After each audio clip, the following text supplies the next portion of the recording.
Welcome to civils फोड़ो। आज हम देखने वाले हैं यूपीएससी सीरीज पीवाईक्यू सीरीज में हिस्ट्री का पोर्शन, क्योंकि काफ़ी बहुत इंपॉर्टेंट होता है, इसलिए हिस्ट्री को समझना, कौन से पार्ट से आपके क्वेश्चंस पूछे जा रहे हैं, ये बहुत ज़रूरी है। इस बार हिस्ट्री के क्वेश्चन जो पूछे गए हैं, यानी कि 2025 का जो क्वेश्चन पूछा गया है, ये जो 2025 का प्रीलिम्स है उसके अंदर जो हिस्ट्री के क्वेश्चन है एक्चुअली, वो उसमें से कई क्वेश्चन तो बहुत ही अजीब से हैं जिसको करना वॉज लिटरली डिफिकल्ट, पर बाकी सारे क्वेश्चन है जो ईजी है वो बहुत ज़्यादा ईजी है। राइट, ऐसे क्वेश्चन पूछे गए हैं। सो हमने सेट ए लिया है यहाँ पे, और सेट ए के क्वेश्चंस का यहाँ पे स्क्रीनशॉट है, आप स्क्रीनशॉट है जिसको आप देख सकते हैं। राइट, दिस स्क्रीनशॉट जिससे आपको समझ में आ जाएगा कि सेट ए के सारे क्वेश्चन है, अगर आप क्रॉस चेक करना चाहें तो कर सकते हैं। और हम देखेंगे कि इनमें से कौन से क्वेश्चन इजीली किए जा सकते थे और कौन से क्वेश्चंस डिफिकल्ट है, रियली डिफिकल्ट, जिसको नहीं किया जा सकता। आप कितना भी पढ़ लीजिए पर आप सब कुछ नहीं जानते हिस्ट्री के बारे में। एवरी सिंगल ईयर वो कुछ ना कुछ नई चीज पूछते ही हैं पेपर में। राइट, सो उसके साथ हम स्टार्ट करेंगे, और इसके साथ साथ आपको ये भी समझ में आएगा कि कौन से क्वेश्चन इंपॉर्टेंट है और आपका जो अभी रिवीजन होना चाहिए वो किस तरीके से होना चाहिए, उसका फोकस कहाँ होना चाहिए आपका रिवीजन में। राइट, सो कुछ ऐसे पॉइंट्स हैं जिसको आप इजीली प्रिपेयर कर सकते हैं, वहां से क्वेश्चन आप एक्सपेक्ट कर सकते हैं, पर कुछ ऐसे पॉइंट्स होंगे, कुछ ऐसे क्वेश्चन दिखेंगे आपको जिसको आप एक्सपेक्ट नहीं कर सकते एग्जाम हॉल में। Right, so will start this with first question. First question है कि राजा राम मोहन राय के बारे में, और ये क्वेश्चन इतना इजी है, इतना इजी है कि किसी ने अगर एक बार भी पढ़ाई की है ना, स्पेक्ट्रम या कोई नोट्स भी, उसको भी पता है इसके बारे में। राइट, क्या है? He proposed great love and respect for the traditional philosophical systems of the east. Right, Indian renaissance के फादर हैं राजा राम मोहन रॉय, और ऑन दैट बेसिस ये philosophical system of the east है उसके लिए ग्रेट लव शो करते हैं। This is true. So right, ये स्टेटमेंट जो है, first statement is extreme, I mean absolutely true. Second देखो तो, he desired his countrymen to accept the rational scientific approach and principle of human dignity and responsibility, all this things, man and women. ये सारा चीज वो उसकी बात करते हैं। अगर आपने एक बार भी पढ़ा है अपना सिलेबस, एक बार भी, if you have been through the syllabus, आप इसको आसानी से कर सकते हैं सही। राइट, सो सेकंड स्टेटमेंट भी ट्रू है, आपका आंसर हो जाएगा सी। सो ये क्वेश्चन आप इजीली कर सकते थे। आई would say this question was really easy. ठीक है, इसको मॉडरेट में भी नहीं, इजी में रखेंगे, और इस तरीके से आप इसको कर सकते थे। पर कुछ क्वेश्चन आएंगे जो डिफिकल्ट होंगे। Let's move to the next one. अब जैसे ये है नॉन कॉपरेशन मूवमेंट के बारे में। नॉन कॉपरेशन मूवमेंट पे क्वेश्चन एक्सपेक्ट करना is, we would expect one question from NCM, पर इस बार आई थिंक दो क्वेश्चन एनसीएम पे पूछे गए हैं। Let's see, consider the following subjects with regard to NCM, non cooperation program actually. First statement है boycott of law courts and foreign cloth. ये तो था ही, बाइकआउट तो हम करना ही था नॉन कॉपरेशन में। Right, so first statement is true. Observance of strict non violence, ये भी गांधी जी का अपील था कि हम नॉन वायलेंस को एक्सेप्ट कर, आई मीन ऑब्जर्व करेंगे, स्ट्रिक्ट नॉन वायलेंस, और इसी की वजह से जो चौरी चौरा होता है तो Gandhi ji suspends the movement. Retention of titles and honours without using them in the public. Retention की नहीं, एबॉलिशन की बात थी कि हम we will abolish the titles, हम टाइटल्स छोड़ देंगे। राइट, सो ये गलत हो जाता है। And establishment of panchayat for settling disputes. अब देखो ये है, हाँ, एक ये ऑप्शन है जो सच में मुश्किल खड़ी कर सकता है आपके लिए, क्योंकि हमें पता है कि लोकल लेवल पे जो पंचायत वगैरह है वो हमें 1942 में देखने को मिलते हैं। ठीक है, क्योंकि उसी के बारे में हम पढ़ते हैं। नॉन कॉपरेशन में इसके पहले इन सब पॉइंट्स की बात नहीं होती थी। आपने कहीं पे भी पढ़ाई की है तो पंचायत वाला पॉइंट नहीं रेज किया गया है नॉन एनसीएम में, नॉन कॉपरेशन प्रोग्राम में, नॉन कॉपरेशन मूवमेंट में। सो फोर्थ स्टेटमेंट में आके आप फंस सकते थे। फॉर दैट रीजन हम इसको मॉडरेट मान सकते हैं या डिफिकल्ट भी मान सकते हैं आप इसको। ठीक है, सो अदरवाइज ये दो तीन स्टेटमेंट जो है इजिली इसको हम फिगर आउट कर सकते हैं सही है गलत है। Fourth statement makes this question इधर डिफिकल्ट और मॉडरेट, जो भी आप इसको कहना चाहें। Right, so fourth statement is actually correct, क्योंकि उस समय नेशनल स्कूल वगैरह की बात हो रही थी, पंचायत भी स्टैब्लिश करने की बात की जा रही थी। Right, so fourth is correct, but and 1 2 is correct, 3 only 3 is wrong, और on that basis only 3 statements are correct, fourth one is wrong.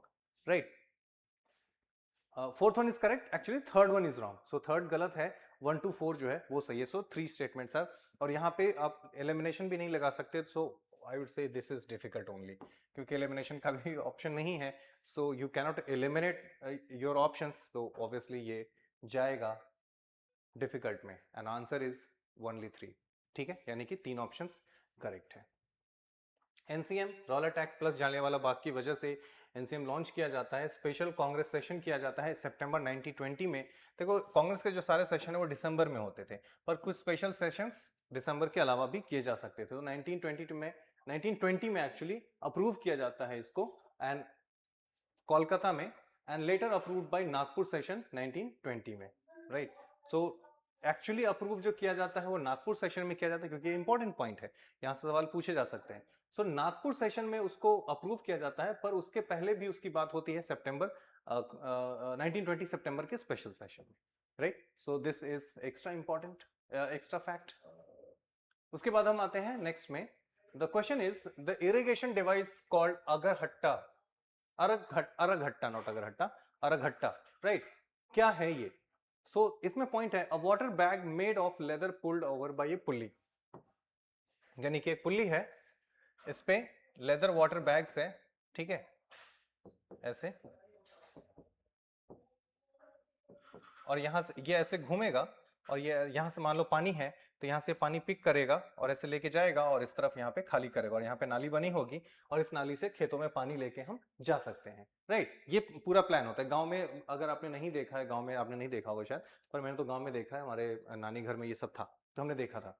सो अगरहट्टा, पर ये लेदर नहीं होता है इसमें एक्चुअली, वहां पे लेदर बैग यूज नहीं करते, वहां पे करते थे अर्थन पॉट्स, ठीक है, मिट्टी के बर्तन होते थे वो, और वो इस तरीके से, मान लो ये वाटर चैनल है या कोई पूल है जिसमें पानी जमा है, और यहाँ से ऐसे घूमेगा और इस तरफ यहाँ पे बांध बना दिया जाता है, और इस तरफ पानी डाल के और यहाँ से लेके पानी हम इस तरफ खेतों में लेके जा सकते हैं, राइट।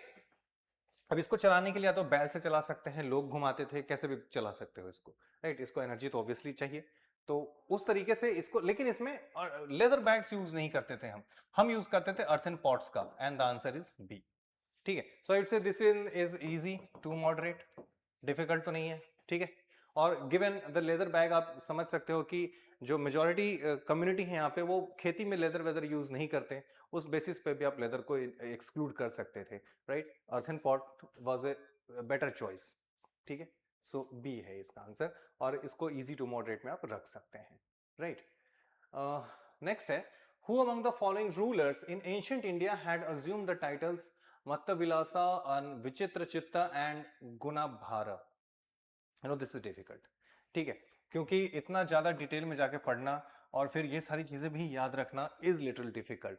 अब now the answer is Mahendra Varman one, जो कि पल्लवा किंग है, ठीक है, पल्लवा किंग।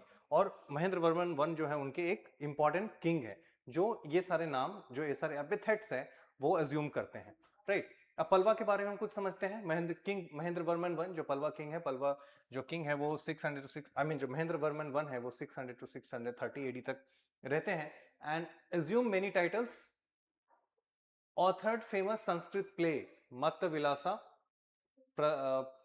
प्रहसना, प्रहसना, मत्तविलासा प्रहसना, ठीक है।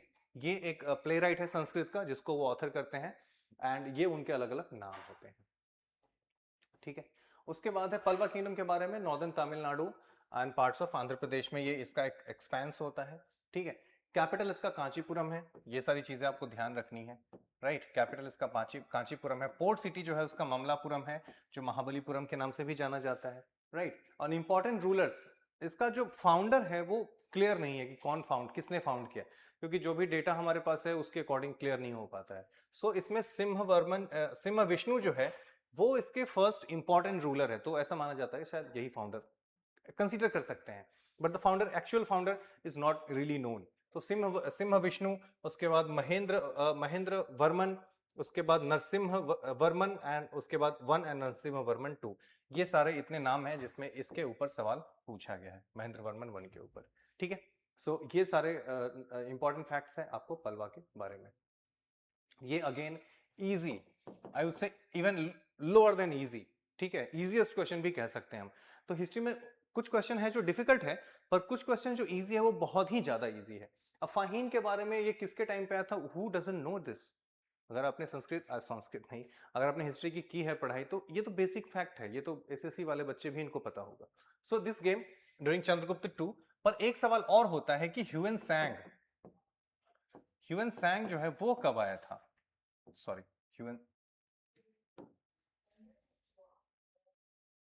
ह्यूएन सांग जो है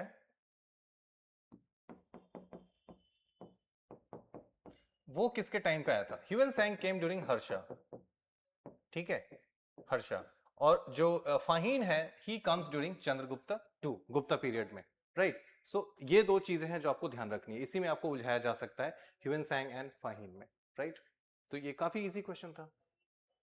then who among the following led a successful military campaign against the kingdom of Srivijaya, the powerful maritime state which ruled the Malay Peninsula, Sumatra, Java and neighboring islands? अगर आपको ये पता नहीं है फिर भी आप इस क्वेश्चन को कर सकते थे, थोड़ा सा दिमाग लगाते तो।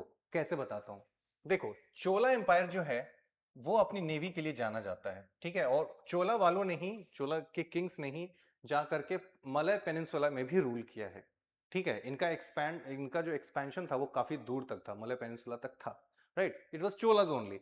सो चोला के बेसिस पे जब आप देखोगे, और क्लियरली यहाँ पे लिखा भी हुआ है, ऐसा नहीं कि सिर्फ राजेंद्र वन लिखा है, चोला भी लिखा है कि he is from the Chola kingdom, ठीक है। So on that basis you could have easily mark this C, इसमें कोई दिक्कत नहीं थी। अगर आपको सिर्फ इतना पता है कि Cholas actually went to the Malay peninsula, तो आप यहां से मार्क कर सकते थे, राइट। इससे ज्यादा डिफिकल्टी नहीं थी। और अगर आपको पता है कि चोला गए थे वहां तक, so this question is extremely easy for you, ठीक है, ये डिफिकल्ट नहीं है। So again I would say this one is easy, बहुत सारे लोगों के लिए मॉडरेट भी हो सकता है, डिफिकल्ट तो नहीं था ये, राइट। इतना बड़ा स्टेटमेंट लिखा गया है, बट स्टिल तो options have been made easy for you, क्योंकि यहाँ पे चोला, काकतीय, राष्ट्रकूटा, होयसाला सब लिखा हुआ है कि कौन कौन से हैं।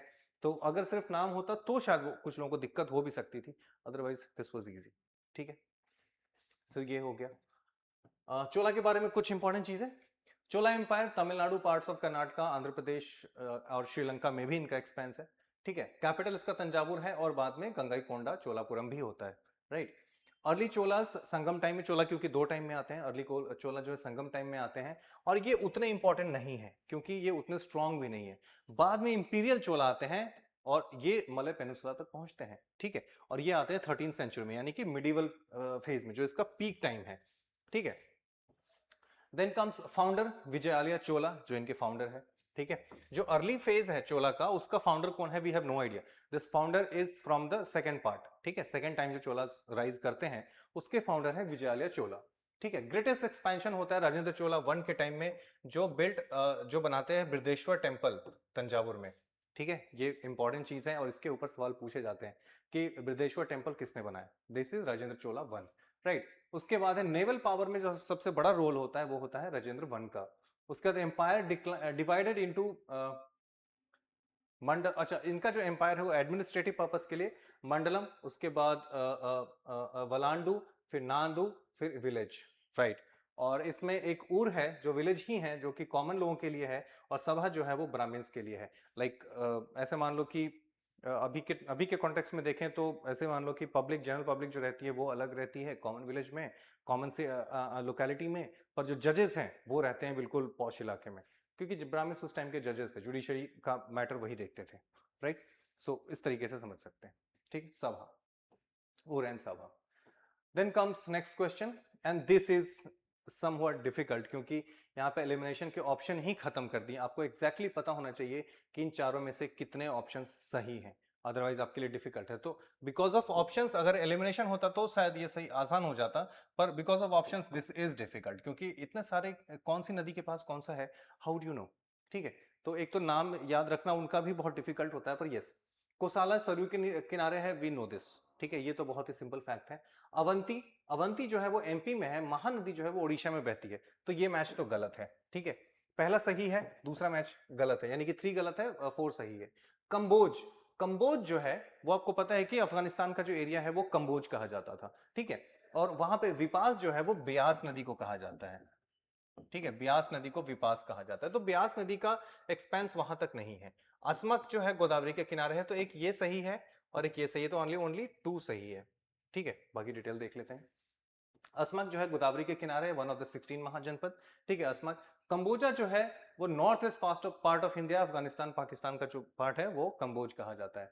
बिपास को ही ब्यास कहा जाता है, पर कंबोजा ब्यास के किनारे नहीं है, ब्यास का एक्सपेंस पाकिस्तान तक ही है, और ये अफगानिस्तान तक है कंबोज, सो ऑब्वियसली वहां तक नहीं है। सो सेकंड जो है वो ये जो बिपास वाला है, ये गलत है, ये this is wrong, this is true and this is true, तो 2 सही है 2 गलत है, तो only two is the right answer, ठीक है, only 2 is the right answer. Then Avanti MP में है, महानदी उड़ीसा में एंड छत्तीसगढ़ में है, कोसाला सरयू के किनारे है। तो एक ये सही है और एक फर्स्ट वाला सही, राइट। तो दिस वाज डिफिकल्ट। अब ये देखो यहाँ पे क्या है, द फर्स्ट। अब ये क्वेश्चन ऐसा है जो मुझे नहीं लगता किसी ने किया होगा सही से, या फिर बहुत कम लोगों ने किया होगा, क्योंकि ये बहुत ही डिफिकल्ट है। ऐसे हम नहीं पढ़ते कि जो गंधर्व स्कूल है वो कहाँ पे स्टैब्लिश किया गया था। तो दिस इज डिफिकल्ट है ना, ऐसे कोई भी रैंडम फैक्ट उठा के पूछना। द फर्स्ट गंधर्व महाविद्यालय, ठीक है, म्यूजिक, गंधर्व मतलब music, music training school was set up in 1901 by Vishnu Digambar Paluskar. कहाँ पे, ठीक है, कहाँ पे पूछा जा रहा है। So the answer is Vishnu Digambar Paluskar एक हिंदुस्तानी म्यूजिशियन है जिन्होंने रघुपति राघव राजा राम जो ओरिजिनल सॉन्ग है उन्होंने ही गाया है, राइट। सो इनका कंट्रीब्यूशन तो है काफी। उसके बाद he also arrange the Indian national song Vande Mataram, Vande Mataram में भी इनका कंट्रीब्यूशन है, ठीक है। वंदे मातरम जो जिस राग पे बना है दैट्स कॉल्ड राग देश, ठीक है, राग देश। और इसका जो म्यूजिक दिया है वो दिया है हमारे नोबेल लॉरिएट, नाम क्यों भूल गया मैं, ओह गॉड,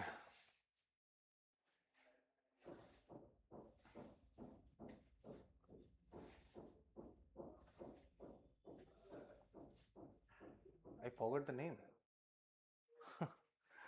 दिमाग से बिल्कुल गायब हो चुका है। द फर्स्ट, आप मुझे बताइए वो नाम कौन सा है, वो आर ओनली नोबेल लॉरिएट, ठीक है, जो कि I mean the first Nobel laureate actually in Asia was the person, Rabindranath Tagore. Rabindranath Tagore, ठीक है। तो इन्होंने ही वो म्यूजिक दिया है, राग देश पे वो म्यूजिक बेस्ड है, राइट। और अभी वंदे मातरम को लेकर के काफी डिबेट हो रहा है। 3 मिनट 8 सेकंड, 3 मिनट 10 सेकंड के पास इसका एवरेज टाइम है अभी का। और इस पे जो लॉ ये कहता है, लॉ आ चुका है क्योंकि, तो लॉ ये कहता है कि अगर ऑफिशियल फंक्शन में वंदे मातरम गाया जा रहा है तो you have to show respect, otherwise you are guilty of crime. और दूसरा ये है कि अगर किसी सिनेमा हॉल में, किसी मूवी के बीच में, किसी सॉन्ग में अगर वंदे मातरम आता है, you do not have to pay respect, you not have to stand up for this. But अगर ऑफिशियल फंक्शन है, स्टेट का ऑफिशियल फंक्शन है और वहां पे अगर वंदे मातरम प्ले किया जा रहा है, so you must show respect, ठीक है। द फर्स्ट गंधर्व महाविद्यालय वॉज इन लाहौर 1901, ठीक है, इन्होंने ही स्टैब्लिश किया था विष्णु दिगंबर पलुस्कर ने, ठीक है। सो ये कुछ इंपॉर्टेंट फैक्ट्स है। Then Ashokan inscription. अब अशोका से रिलेटेड फैक्ट एक बार तो, एक क्वेश्चन तो जरूर होते हैं अशोका के ऊपर हर साल, तो इसी वजह से एक ये पूछा गया। Ashoka inscription suggest that the Pradeshika, Rajuka and Yukta, ये तीन चीजें किस चीज से रिलेटेड है, ठीक है, village level administration. Village level administration में नहीं था, ये डिस्ट्रिक्ट लेवल एडमिनिस्ट्रेशन में था। और क्योंकि अशोका से हर साल ही पूछा जाता है तो आपको डिटेल में नॉलेज होनी चाहिए अशोका के बारे में। अब सरफेस लेवल क्वेश्चन तो नहीं पूछे जाएंगे इससे, ठीक है। सो this is district level administration. Next comes consider the following NCM. Again NCM पे एक और क्वेश्चन, एक ही टॉपिक पे दो दो क्वेश्चन पूछे गए एक साल के अंदर, this is crazy, right. So Congress declared the attainment of Swaraj by all legitimate and peaceful means to be its objective. Congress declared attainment of Swaraj, तो ऑब्वियसली जो नॉन कॉपरेशन है उसमें स्वराज की बात तो थी कि एक साल में स्वराज आ जाएगा, ठीक है, गांधी जी ने कहा था। सो this is true. It was to be implemented in stages with civil disobedience and non-payment of taxes for the next stage only if Swaraj did not come within a year and the government resorted to repression. This is also true. Gandhi ji ने कहा कि अगर एक साल में नहीं आता we will resort to civil disobedience. So this is also true. ठीक है, तो दोनों ही सही है। So C is the right answer. Now this is again easy. I would say easy नहीं है तो moderate है। अगर कुछ लोगों के लिए easy हो सकता है, कुछ लोगों के लिए moderate होगा, but not difficult. ठीक है, ये इतना हम NCM के बारे में तो इतना पढ़ते हैं, बार बार पढ़ते हैं। So this is not difficult. Sedition again, अब गांधी जी के बारे में अगेन फिर से पूछा गया सेडिशन। तो अब देखो गांधी जी से रिलेटेड 3 क्वेश्चन हो चुके हैं, एनसीएम पे 2 और एक सिविल डिसोबीडियंस पे, ठीक है। So sedition has become my religion was the famous statement. This statement was there because of during the salt march, ठीक है, सॉल्ट मार्च के टाइम पे गांधी जी ने ऐसा बोला था। और सॉल्ट मार्च से रिलेटेड कुछ इंपॉर्टेंट फैक्ट्स। 12 मार्च को लॉन्च किया जाता है 1930 को, 6 अप्रैल को ये पहुंच जाता है गांधी जी सब दांडी बीच, ठीक है। 78 फॉलोअर्स के साथ स्टार्ट करते हैं। It's like social media campaign, ऐसा लग रहा है कि जैसे 78 फॉलोअर्स के साथ हमने एक चैनल स्टार्ट किया है, people are following me and we achieved some goal, ठीक है। 375 किलोमीटर का डिस्टेंस कवर करते हैं एंड साबरमती से चल के दांडी बीच तक पहुंचते हैं, ठीक है। वाइसरॉय कौन होता है उस समय? लॉर्ड इरविन, क्योंकि ऑब्वियसली इसके बाद लॉर्ड इरविन से बात होती है गांधी की, तो Lord Irwin was the viceroy at that time, ठीक है। द फेमस, अब ये अगेन इजी क्वेश्चन। तो अब क्या देख रहे हैं कि 3-4 क्वेश्चन थोड़े डिफिकल्ट हैं, Rest of the question, like 15-16 questions are there. Rest of the questions are easy. Easy man, easy. अब ये क्वेश्चन देखो, किसको नहीं पता है कि जो डांसिंग गर्ल है मोहनजोदारो में जो मिला है वो ब्रोंज की बनी हुई है, ठीक है, उसका जो इमेज दैट इज ब्रोंज. तो दिस इज इजी, इसमें क्या ही मैं बताऊं.